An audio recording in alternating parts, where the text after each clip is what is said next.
જય માતાજી ખેડૂત મિત્રો, ખેડૂત આઈડિયા યુટ્યુબ ચેનલમાં તમારા બધાનું હાર્દિક સ્વાગત છે। મુખ્યમંત્રી શ્રી ભૂપેન્દ્રભાઈ પટેલ દ્વારા છે કમોસમી વરસાદથી અસરગ્રસ્ત ધરતીપુત્રોની સંવેદના સમજીને જાહેર કરેલા ઉદારતમ સહાય પેકેજનો લાભ મેળવવા માટે છે તો કે આજથી એટલે કે 14 નવેમ્બરથી છે તો કે બપોરના 12 કલાકથી 15 દિવસ સુધી છે તો કે ઓનલાઈન પોર્ટલ છે તે કાર્યરત કરવામાં આવ્યું છે। તો આગળ આપણે આ વિડીયોમાં છે પેકેજ છે તે કેટલું જાહેર કરવામાં આવ્યું છે, એની અરજી છે તે ક્યાં કરવી, ક્યારે કરવી અને છે તો કે જરૂરી ડોક્યુમેન્ટ ક્યાં ક્યાં જોશે તો તે તમામ માહિતી છે તો કે આપણે આગળ વિડીયોમાં જોવાના છીએ। જો તમે અમારી ચેનલ પર પહેલી વાર આવ્યા હોય તો ચેનલને સબસ્ક્રાઈબ કરી દેજો અને બાજુમાં આપેલા બેલ આઇકોનને પ્રેસ કરી દેજો, જેથી કરીને છે તો કે અમારા જેવા નવા વિડીયો અપલોડ થાય તો તેની નોટિફિકેશન છે તો કે તરત જ તમને મળી જાય। તો ચાલો હવે આપણે આગળ વિડીયોની શરૂઆત કરીએ। 33 જિલ્લાના 251 તાલુકાના 16,500થી વધુ ગામોમાં છે તો કે નુકસાન થયું છે। આ સર્વેના આધારે છે તો કે રાજ્ય સરકાર દ્વારા 9,815 કરોડનું છે તો કે પાક નુકસાન સહાય પેકેજ છે તે જાહેર કરવામાં આવ્યું છે।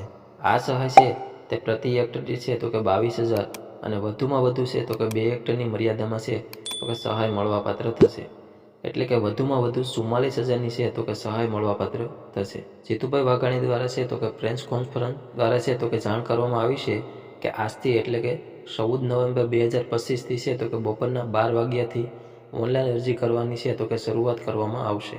તો હવે આપણે જોઈ લઈએ કે ઓનલાઈન અરજી ક્યાં કરવી। તો તમારે છે તો કે તમારા ગામના વીસીએ પાસે ઓનલાઈન અરજી કરવાની રહેશે।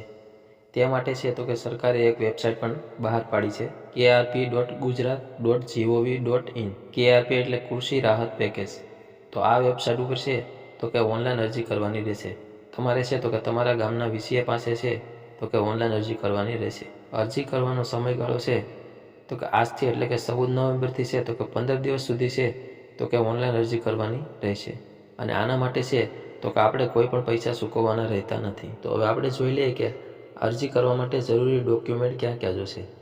તો તેમાં પહેલું છે 7, 12 અને 8ની નકલ, ત્યાર પછી છે તો કે આધાર કાર્ડ, ત્યાર પછી બેંક પાસબુકની નકલ, ત્યાર પછી છે તો કે મોબાઈલ નંબર અને પાક વાવેતરનો દાખલો, તેમાં છે તો કે તલાટીના સહી સિક્કા હોવા જરૂરી છે। ત્યાર પછી છે તો કે સરકાર દ્વારા એ પણ જાહેર કરવામાં આવ્યું છે કે જેમ જેમ ફોર્મ ભરાતા જશે તેમ તેમ છે ખેડૂતના ખાતામાં છે તો કે પૈસા જમા થતા જશે, જેથી છે તો કે ખેડૂત છે કે નવા પાક વાવવા માટે છે તો કે બિયારણની ખરીદી કરી શકે। તે માટે છે તો કે સરકાર વધારેમાં વધારે પ્રયત્ન કરે છે। આ બધી પ્રોસેસ પૂરી થઈ જાય ત્યાર પછી છે તો કે આપણને મળવાપાત્ર સહાય છે તો કે આરટીજીએસ મારફત ડીબીટી પદ્ધતિથી છે તો કે લાભાર્થી ખેડૂતના બેંક ખાતામાં છે તો કે સીધી જ રકમ જમા કરી દેવામાં આવશે। તો આવી રીતે છે તો કે તમે આ યોજનાનો લાભ લઈ શકો છો। તો આવા જ યુઝફુલ વિડીયો જોવા માટે છે તો કે તમે અમારી ચેનલને સબસ્ક્રાઈબ કરી દેજો। તો મળશું હવે આપણે એક નવા વિડીયોમાં।